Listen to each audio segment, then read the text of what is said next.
أعوذ بالله السميع العليم من الشيطان الرجيم بسم الله الرحمن الرحيم الصلاة والسلام على أشرف المرسلين سيدنا وحبيبنا محمد وعلى آله وصحبه أجمعين.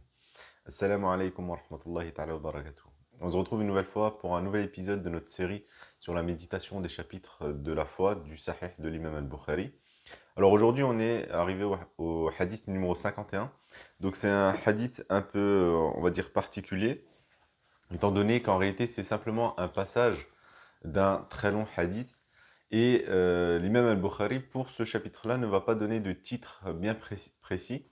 Habituellement, si vous prenez le Sahih al-Bukhari, vous verrez que en fait, l'imam al-Bukhari, lorsqu'il va citer, rapporter des hadiths, il va les classer sous c'est un sous-chapitre qui va avoir un titre qui va plus ou moins donner une certaine orientation de la raison pour laquelle il va citer ce hadith-là.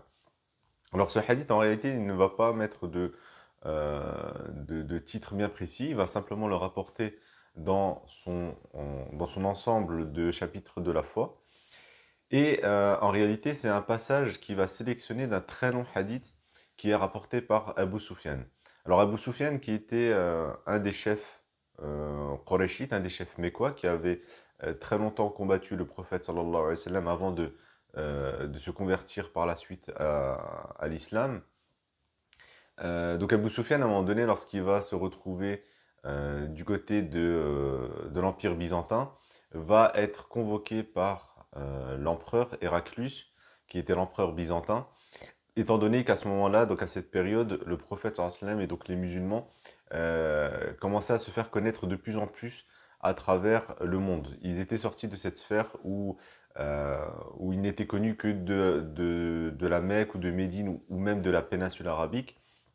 Et donc Héraclius, l'empereur byzantin, commençait à vouloir prêter un intérêt, en fait, prêter un intérêt tout particulier au prophète sallallahu alayhi wa sallam et aux musulmans en général, et donc voulait avoir quelques informations supplémentaires pour qu'ils puissent prendre des décisions. Et par la suite, d'un point de vue historique, justement, Héraclius voudra attaquer les musulmans, et donc plusieurs batailles seront faites à ce moment-là. Et donc Héraclius, il va convoquer Abu Sufyan, il va lui poser quelques questions, à savoir pour pouvoir un peu plus cerner la personnalité du prophète sallallahu alayhi wa sallam. Et il va donc apporter quelques affirmations ou affirmer certains points qui montrent bien que le prophète Mohammed sallallahu alayhi wa sallam a les mêmes caractéristiques que les prophètes cités dans les écrits anciens, qui soient chrétiens ou juifs. Et donc là, l'imam al-Bukhari va citer justement, va cibler pour ces hadiths-là qu'il a mis dans le chapitre de la foi, les passages où en fait Héraclius va parler de la foi.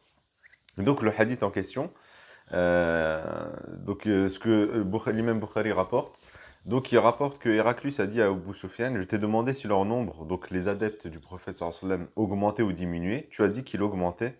Ainsi en est-il de la foi dans son évolution. Je t'ai demandé si quelqu'un parmi ses adeptes a renié sa foi par répugnance après l'avoir embrassée. Tu as dit que non. Cela va de même de la foi, quand elle touche les cœurs et les épanouit. Celui qui en est touché ne la renie plus.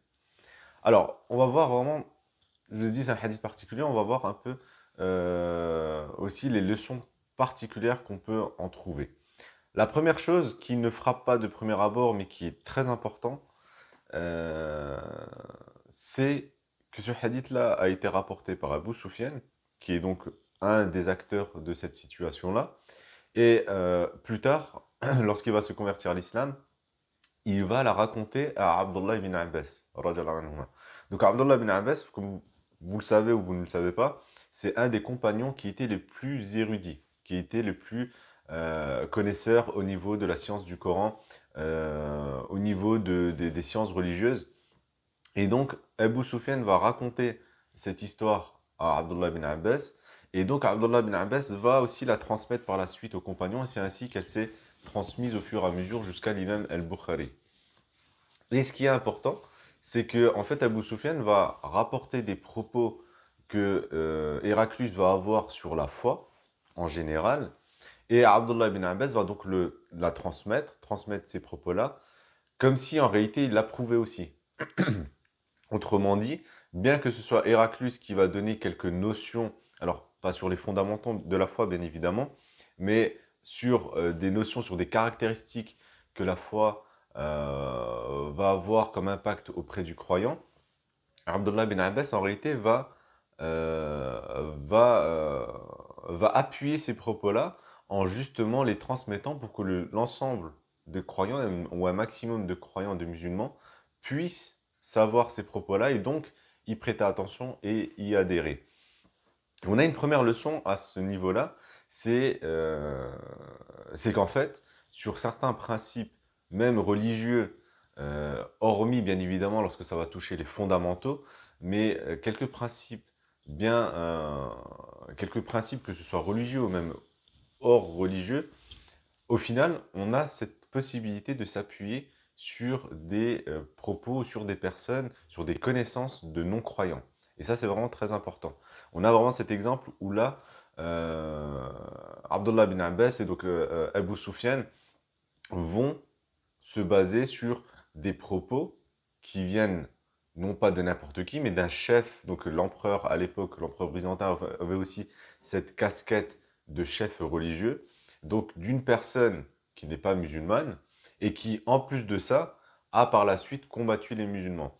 Donc il faut toujours distinguer, en fait, lorsqu'on a cette capacité de chercher, de trouver des informations, lorsqu'on est en quête de recherche de la vérité, il est important de distinguer la personne de l'information qu'elle va nous communiquer. C'est pas parce qu'une personne n'est pas musulmane ou n'est pas croyante que l'information qu'elle va donner ne soit pas utile pour nous et qu'il faut à tout prix la renier. Il faut toujours distinguer les deux et donc aussi chercher la vérité à travers les personnes qui ne sont pas forcément croyantes. Donc ça, c'est le premier point qui est très important. Le second point, ça va être vraiment par rapport à l'énoncé même, c'est-à-dire ce que Héraclus va dire dans ce hadith. La première chose, c'est qu'il va nous reparler de cette notion d'évolution au niveau de la foi, que la foi n'est pas quelque chose de constant, qu'il faut soit faire évoluer, et si on ne cherche pas à la faire évoluer, elle va forcément diminuer. Et donc il faut vraiment que l'on fasse attention. Et il a donné cet exemple où au final les compagnons avaient toujours, le nombre de compagnons croissait, et donc au final, c'est quelque chose de similaire avec la foi. Forcément, lorsque l'on va la travailler, eh ben, elle va augmenter. Deuxième point important, c'est lorsqu'il va parler, il dit: « Je t'ai demandé si quelqu'un parmi ses adeptes a renié sa foi par répugnance. Après l'avoir embrassé, tu as dit que non. » Et la partie vraiment la plus importante, c'est celle-ci, lorsqu'il dit: « Cela va de même de la foi quand elle touche les cœurs et les épanouit. Celui qui en est touché ne la renie plus. » Et ça, on avait déjà vu dans d'autres hadiths qui étaient cités vraiment au début du chapitre de la foi par l'imam al-Bukhari, qui va parler au niveau de cette douceur, de ce goût de la foi. Et on avait vu ensemble, c'était un hadith que j'avais traité lorsqu'on était avant la période du confinement, donc c'était vraiment à la mosquée, c'est pas une vidéo que vous allez retrouver. Mais on avait traité ce hadith-là lorsque le prophète sallam avait utilisé vraiment le terme de saveur, mais une saveur sucrée.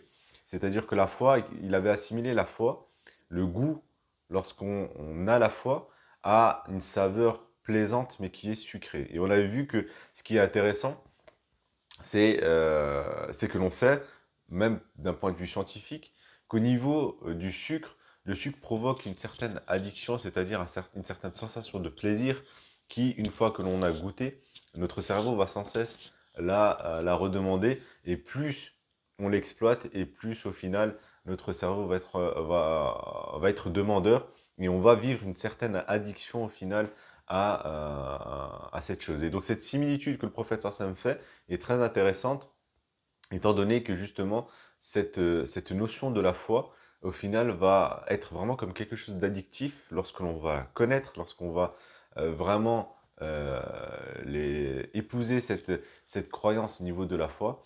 ça va être quelque chose dont on ne pourra vraiment plus se passer et qui va vraiment nous donner cette sensation de plaisir. Et une fois, bah, justement pour reprendre les propos d'Héraclius, une fois que l'on est touché, eh ben, on n'arrivera plus du tout à s'en défaire. Donc voilà vraiment par rapport aux leçons les plus importantes, on va dire, par rapport à ces hadiths. Barakallahu fikum pour votre attention et pour votre suivi. On se retrouve la semaine prochaine, Inch'Allah, pour le prochain hadith. En attendant, prenez bien soin de vous. Subhana rabbika rabbil izzati amma yasifun wa salamun al mursalin walhamdulillahi rabbil alamin. Wa salamu alaykum wa rahmatullahi ta'ala wa barakatuh.